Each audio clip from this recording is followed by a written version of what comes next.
Après ce travail, je suis animé d'un sentiment de joie et de satisfaction. C'est vrai que ce synode provoque beaucoup d'échos. Il y a les échos du dehors et les échos du dedans.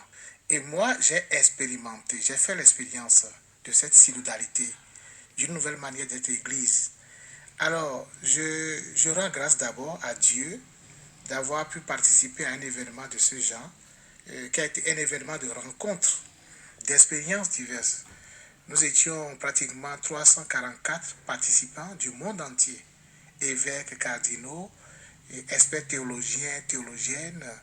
Vous imaginez. Donc, j'ai pour ma part fait l'expérience du visage pluriel de l'Église et qui est très riche comme expérience.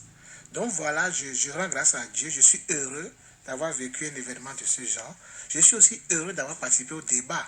Il y a beaucoup de points sur lesquels nous avons échangé à travers cette méthode de la conversation dans l'Esprit Saint qui aboutit forcément aussi à la conversion de tout un chacun d'entre nous.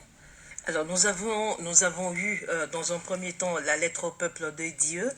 Samedi, il y a eu le rapport synodal.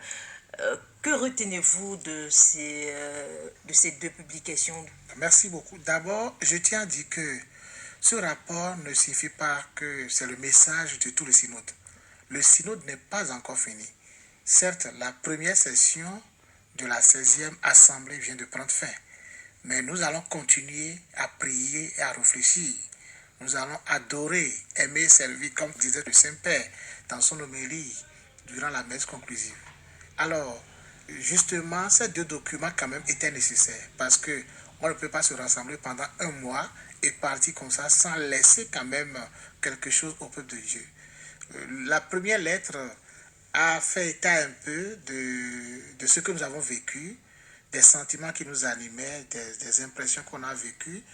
Nous étions au synode, pendant ce temps il y avait la guerre entre Gaza et Israël. Il y a toujours cette guerre. Il y a toujours cette guerre. Donc il y avait tous ces événements-là quand même qui nous parvenaient, qui quand même laissaient leur effet sur les travaux que nous étions en train de faire. Mais quand même, grâce à Dieu, nous avons prié et on a pu aller de l'avant. Maintenant, le rapport de synthèse, c'est vraiment ce qui rend compte de ces 30 jours de travaux en synodalité. Si vous le permettez, un rapport qui a abordé plusieurs sujets tels que le rôle des femmes, des laïcs, le ministère des évêques, le sacerdoce, le diaconat, l'importance des pauvres, des migrants, la mission numérique, l'œcuménisme ou encore les abus. Alors, tant de thèmes abordés dont rapporte, je dirais, ce rapport synodal. Pour vous, que retenez-vous? Quels sont les points qui vous marquent essentiellement à travers de ce rapport? Merci beaucoup. Et comme vous l'avez dit, effectivement, c'est un rapport très dense qui a abordé beaucoup de points. Mais dans l'espace de cette interview que nous devons faire en quelques minutes, je voudrais retenir 3 points. Le premier point, c'est le ministère de l'évêque. L'évêque est au service du peuple de Dieu. Donc le pouvoir de l'évêque, c'est un pouvoir de service. Ce n'est pas un pouvoir pour écraser qui que ce soit. Donc l'évêque est là pour servir. Et l'évêque est là comme un père. Et le père qui est au service de la famille. Le père qui sert. Et évidemment, les premiers collaborateurs, ce sont les prêtres. Donc l'évêque est un père pour les prêtres. Bon, c'est vrai, par rapport à ça, il y a eu la question, vous avez évoqué ça tout à l'heure sur la question des abus, où nous avons quand même fait remarquer qu'un père qui doit dénoncer ou bien amener à la justice son fils qui est fautif en termes d'abus, c'est un peu difficile. Donc, ça, c'est des questions qui continuent de faire objet de réflexion. Alors maintenant, en dehors de ce premier point, il y a le point de la mission. Tous baptisés, tous missionnaires. Et tous baptisés, tous disciples du Christ. Alors, c'est le Christ qui nous envoie en mission. Le Christ est la personne, est la ressource, est la référence, je voulais dire, de toute mission. Donc, nous n'allons pas en notre nom évangéliser le monde, mais on va au nom du Christ. Et là, il y a un travail de co-responsabilité. Et je le dis parce que les laïcs peuvent penser que bon, l'église, la mission, c'est l'affaire des évêques, c'est l'affaire des prêtres. Non, c'est l'affaire de tous. Et je pense que durant ce synode, nous avons salué le grand rôle que jouent les catéchistes dans nos communautés. C'est très important. Ce sont les pionniers, ce sont les piliers. C'est eux qui vont là où nous ne pouvons pas aller. Et les laïcs aussi doivent servir de relais. justement, parce que les laïcs ils ont leur rôle dans le monde. Ils doivent jouer, ils doivent témoigner. Et c'est là où je finis en même temps avec le troisième point que je retenais, c'est l'engagement des croyants en politique et au service du bien commun. Cela est très important. Vous voyez, le monde tel qu'il est aujourd'hui a besoin des témoins. Donc, les chrétiens ne peuvent pas rester les bras croisés pour penser que la politique, ce n'est pas leur affaire. Non. Ce rapport de synthèse invite les croyants à être aussi des témoins dans le milieu politique, mais comme des gens qui veulent servir le bien commun. Non plus comme peut-être ce qu'on peut critiquer en politique, mais comme des personnes qui font la différence. Qui apportent la lumière du Saint-Esprit. Qui apportent la lumière Saint-Esprit. très bien, qui apportent la lumière du Saint-Esprit dans ce milieu qui aussi a besoin d'être évangélisé. Voilà quelques points que j'ai voulu retenir, parce que c'est un rapport tellement dense, mais je sais que cet espace qui nous est concédé est très restreint, et pour ne pas abuser, je m'arrête à ces trois Alors, points. un rapport, comme vous venez de le souligner, qui vous satisfait? Oui, moi, ce rapport me satisfait. Comme je l'ai dit, ce n'est pas encore le message final du synode, mais quand même, c'est un rapport qui a embrassé beaucoup de points. Voilà. Et effectivement, dans ce monde d'aujourd'hui, chaque point de ce rapport manifeste son importance, que ce soit les pauvres, les questions de migration, la question des laïcs, le ministère épiscopal, les prêtres, toutes les couches ont été touchées. Donc c'est un rapport vraiment vaste, hein, qui va dans tous les sens, qui touche à qui aborde tous différents points touchant voilà. à la vie de l'Église. Voilà, alors, comment, une fois au Bénin, comptez-vous rendre compte de cette synthèse? Merci beaucoup.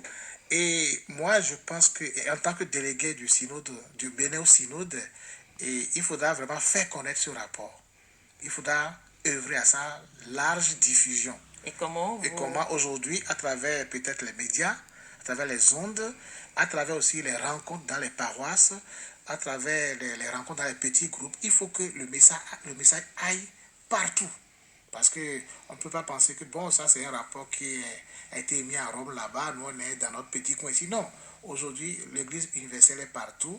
C'est un rapport qui doit parvenir à tous. Donc, même lors des homélies, lors des échanges, lors des enseignements, ce rapport-là. Et c'est ça qui va permettre de continuer le travail. Parce que, je dois vous le dire, la prochaine session est pour octobre 2024. Donc, ne s'agit pas de rester les bras croisés. Et justement, en diffusant ce rapport, nous serons aussi à l'écoute des commentaires, des réactions qui émanent du peuple de Dieu, et dont nous prendrons note. Et quand il sera question de commencer encore à se préparer pour 2024, on remontera ces impressions-là. Et je peux aussi déjà me permettre de vous dire que pour ce qui concerne l'Afrique, on a vu une rencontre à Addis Abeba. Le moment n'est pas encore très déterminé, mais je sais que ce sera juste après Pâques, pour que déjà, avec la diffusion de ce rapport, quelles sont les impressions que nous recueillons, nous allons encore réfléchir sur tous ces éléments-là. Et surtout que le document renouvelle l'invitation à l'Église à une écoute authentique des personnes qui composent l'Église. Justement. Et cette rencontre sera la bienvenue. Oui, sera la bienvenue. Et vous savez bien que pour ce synode, le pape a veillé à ce que l'écoute aille à toutes les couches. D'abord, il y a eu le synode au niveau local, de l'Église locale. Dans les diocèses, on a écouté les personnes. Les laïcs, les personnes engagées, les personnes de bonne volonté, même les non-chrétiens ont été écoutés. Et après cela, c'est remonté au niveau national. Après le niveau national, c'est remonté au niveau continental. Et après le niveau continental, maintenant, nous sommes au niveau universel que nous venons de vivre pendant un mois. Donc, j'avoue que ça a été une très belle expérience pour moi. Et moi, je suis évêque il n'y a pas très longtemps. Donc, pour moi, ça a été comme un noviciat. Un moment de grâce particulière. Un moment de formation. De formation, justement, de faire ces rencontres, de côtoyer ces personnes, d'échanger, d'apporter aussi mon point de vue, d'être écouté aussi. Et ça a été vraiment un très bon moment pour moi. Rapidement, mot de fin concernant ce synode, la première session de ce synode. Bon, moi, mon mot de fin, c'est qu'il ne faut pas avoir peur. Moi, je vais me permettre de le dire. N'ayons pas peur. Pour plusieurs raisons. D'abord parce que Dieu n'abandonnera jamais son Église. Ça, c'est ma foi. Parce que c'est un synode qui suscite beaucoup de craintes, beaucoup d'inquiétudes. C'est vrai, lors des débats, surtout pendant les interventions libres, il y a des échos de certaines réalités qu'on entendait. Bon, mais quand même, après on vote. Hein, c'est pas tout ce que certains veulent qu'on va laisser passer, non. Donc, nous, en Afrique, nous avons quand même la foi, nous avons notre anthropologie qui respecte quand même le mariage, qui respecte l'union entre un homme et une femme, et qui est le fondement de la famille. Donc, nous ne pouvons pas brader tout cela. Nous ne pouvons pas biaiser avec notre foi. Donc, alors, au nom de tout cela, je dis, n'ayons pas peur, Dieu est avec nous. L'Église n'ira jamais à la dérive.